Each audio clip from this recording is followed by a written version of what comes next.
Bonjour à tous, bienvenue sur ma chaîne et surtout bonne année. Alors je commence cette nouvelle année avec deux accessoires DIY dans un style bohème folk. Alors le premier est un peu expérimental.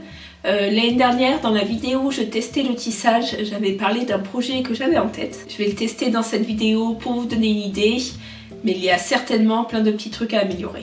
Si vous n'êtes pas familier avec le tissage, je vous conseille vraiment de vous reporter à mon ancienne vidéo pour grands débutants, comme moi à l'époque. On y va tout de suite.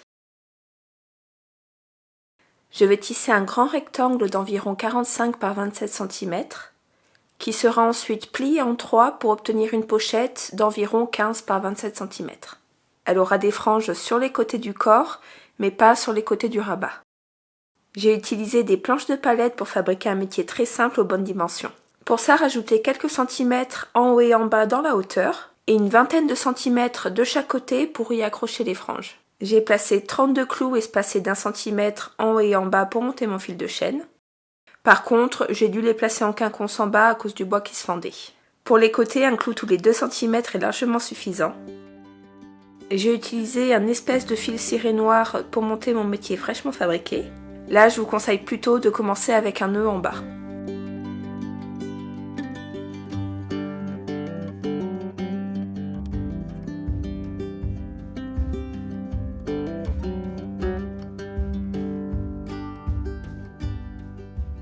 Alors j'ai un peu galéré à choisir les couleurs, mais je savais que je voulais une base de noir. Vous verrez par la suite que j'ai opté pour du rouge, du blanc crème et du macramé kaki pour aller avec. J'ai dû laisser de côté la laine trop fine qui rendait pas très bien avec des espaces d'1 centimètre. Vous pouvez insérer une bande de carton pour débuter, mais je me suis servi du bord de la planche comme guide. Alors le premier tiers sera le rabat de la pochette, que je commence avec un point de base.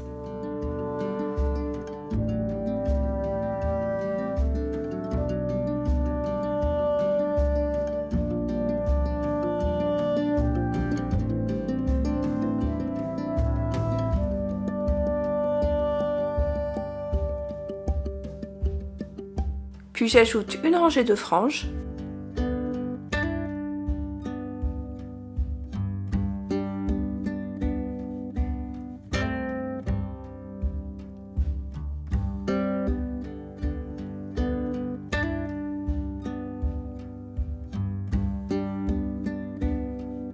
Et j'ai décidé de faire un petit nœud pour qu'elle tienne bien.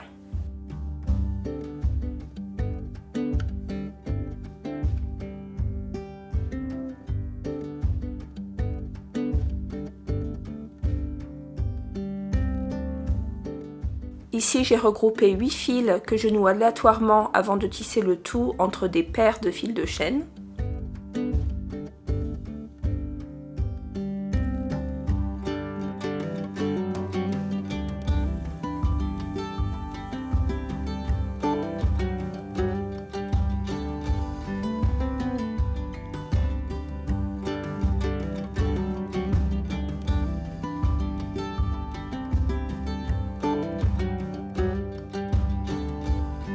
En fait, il vaut mieux s'amuser avec les volumes sur le rabat. Du coup, j'ai défait ces 2 rangées de sumac parce qu'elles mangeaient un petit peu de la place pour rien.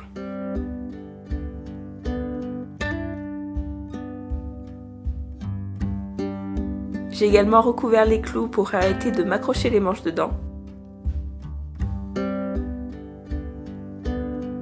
Je continue avec cette magnifique laine en tube que je tisse en sumac pour un maximum de volume.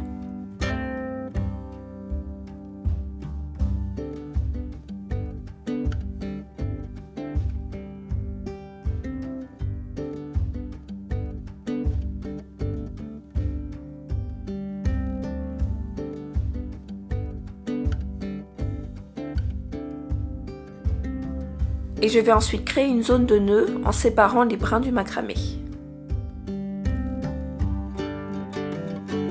Alors toutes les techniques que j'utilise sont expliquées en détail dans ma première vidéo de tissage, vous la retrouverez en barre d'infos.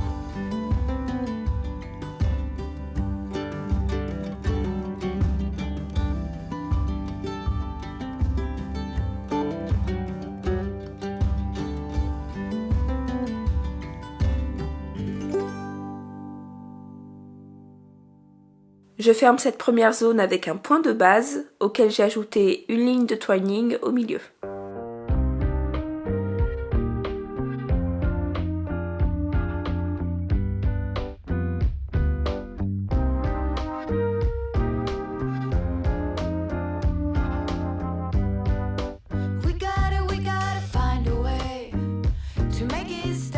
On passe maintenant à ce qui sera le corps du sac. À partir d'ici, je vais accrocher absolument tous les passages de trame à un clou au début et à la fin. Ne vous inquiétez pas, ça deviendra plus clair à la fin.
Tout le reste de la pochette sera composé de nœuds de base, sumac, twining et boucles, mais toujours en ligne droite.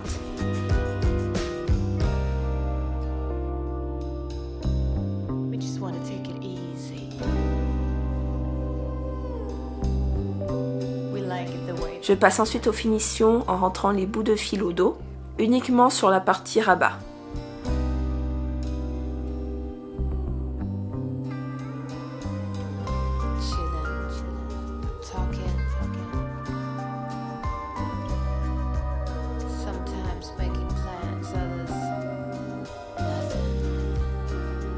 Je coupe et noue les fils de chaîne par paire sur le haut de mon tissage.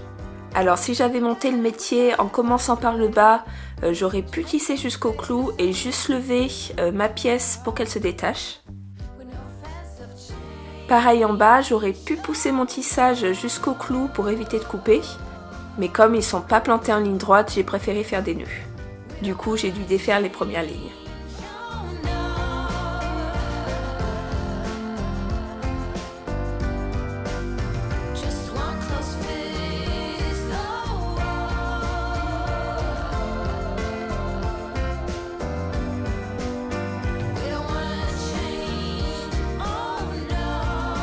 Puis je détache les franges des clous et je les attache par paquet.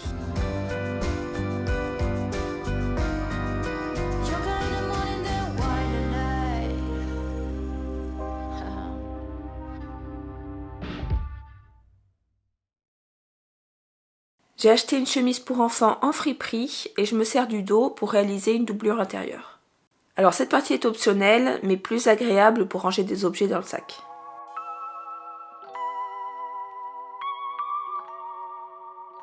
Je fais un grand ourlet puis j'assemble la doublure au bord du tissage.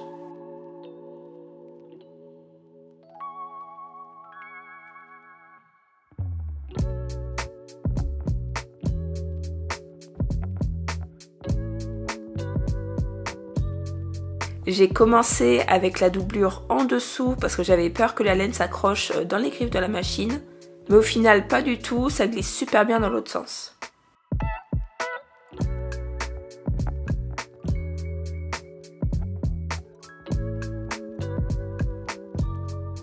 Pour le haut, j'ai écarté la laine afin que la couture ne l'écrase pas.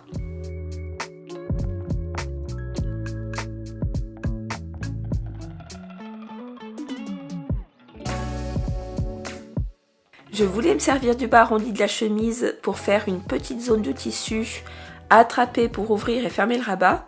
Mais je me suis un peu ratée d'un côté, le tissu ne va pas jusqu'au bout. Maintenant que tout est prêt, je peux enfin plier ma pochette en 3.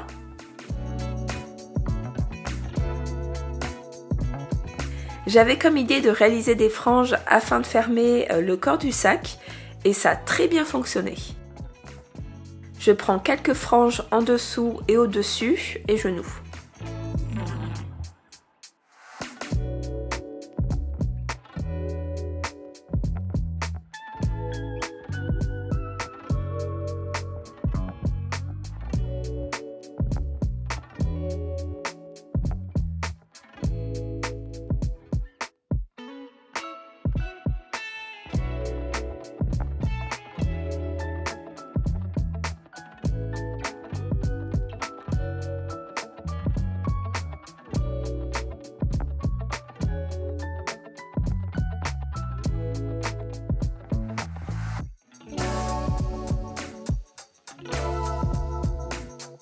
Pour finir, j'ai recyclé une vieille ceinture en bandoulière.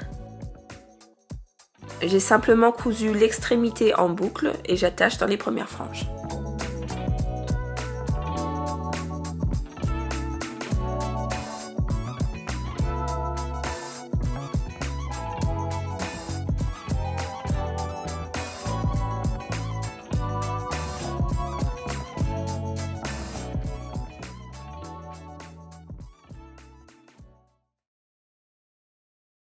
Dans le deuxième DIY, je vais peindre ce chapeau en feutre que j'ai depuis quelques années.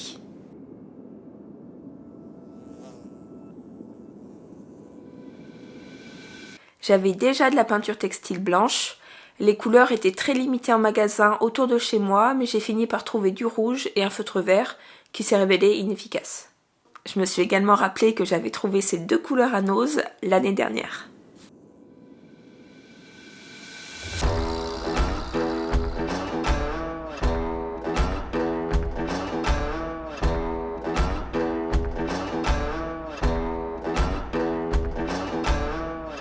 Je suis pas assez douée en dessin pour faire des belles peintures de fleurs, alors j'ai dessiné des fleurs symétriques dans un style folk. Désolée pour la qualité des images à certains moments, j'ai dû pas mal les retoucher parce que croyez-moi, filmer du noir avec une lumière artificielle, c'est un cauchemar. Le pire, c'est que ça fait ressortir toutes les petites saletés qui se voient pas tant que ça en réalité.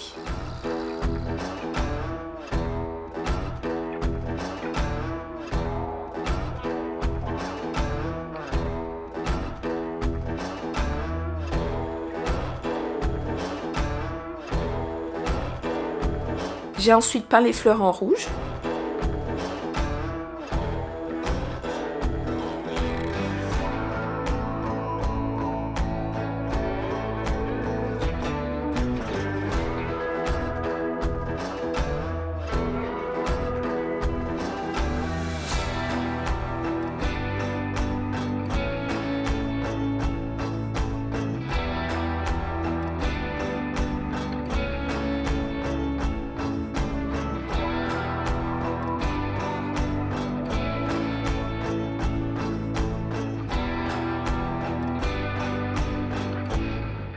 Contrairement au blanc, les autres couleurs ne sont pas faites pour les tissus foncés. Il a fallu passer 2 à 3 couches de peinture. La bonne nouvelle, c'est qu'une fois que les fibres sont écrasées par un premier passage, les suivants sont beaucoup plus faciles.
J'ai réalisé 2 teintes de vert en mixant plus ou moins de blanc, ce qui va en plus opacifier la peinture.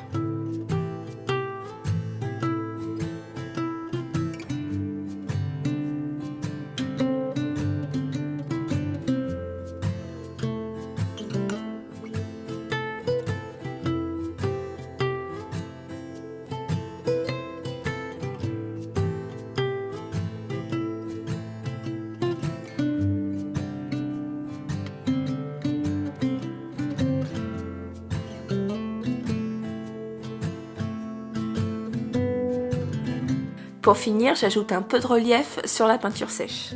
Du blanc ou du vert opposé pour les feuilles.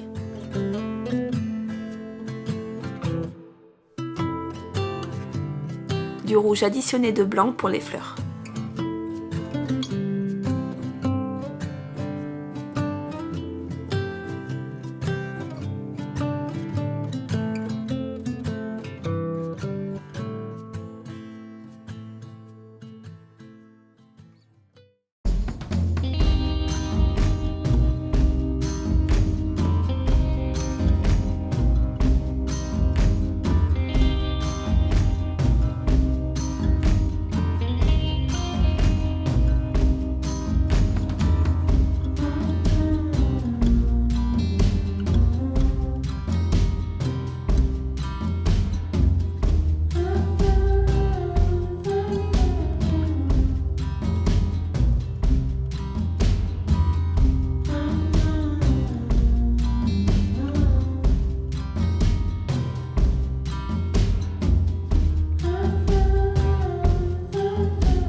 Et voilà, n'hésitez pas à me dire en commentaire si vous avez aimé ces 2 accessoires et pourquoi pas si vous les porteriez. Et n'hésitez pas non plus à vous abonner et à activer la petite cloche pour être prévenu quand la prochaine vidéo sera publiée. À bientôt!